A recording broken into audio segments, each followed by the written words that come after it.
আসসালামু আলাইকুম। সব কি তো অবস্থা? আশা করি আলহামদুলিল্লাহ সব ভালো আছেন।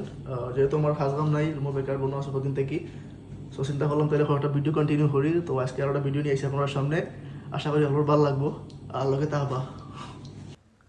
আজকের ভিডিওর বিষয় হইল গিয়ে ময়দার সন্দেশ। যেহেতু আমি আগে বানাইছি ময়দার সন্দেশের লাগে আর আমার ফোন দেওয়া লাগছে না, সকল থেকে নিয়ে আনছি মার্কেট থেকে নাইকল, ময়দা, চিনি, যা যা লাগে আর কি। অনেকে আবার খোলা দিয়ে বানায় না আর কি, খোলার ফ্লেভার পাওয়ার লাগে খোলা ব্লেন্ড করে দিলে খোলার ফ্লেভার আইও, যার যেরকম পছন্দ আর কি। সো আমার আবার নাইকল ভালো লাগে, লাগে নাইকল দিয়ে বানাইলাম।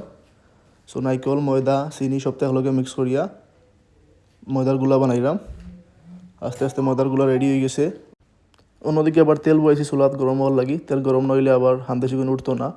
সো তেল গরমও বয়েছি একদিকে, একদিকে আমি হান্দেশগুলো আগুন কাফল হইলাম, সো যাতে বালা করে বানানো যায় আর কি। আল্লাহ আল্লাহ করে বানানো শুরু করলাম, ইনশাল্লাহ উঠবো। আর যদি না উঠে সমস্যা নাই, জোরে উঠাইলিম আর কি, নিজে খাইতাম ইনো সমস্যা কিতা। এমনি উঠোক আর জোরে উঠোক, মোটামুটি উঠাইছি। উঠে অলমোস্ট হয়ে গেছে, আমরা উল্টাই পাল্টাই দিলাম আর কি, দু সাইড ওয়াল লাগি। সো অলমোস্ট হয়ে গেছে, ওইয়া রেডি হয়ে গেছে। আস্তে আস্তে এখন নামাইলিমো, নামাইয়া তুইলাম প্লেটও।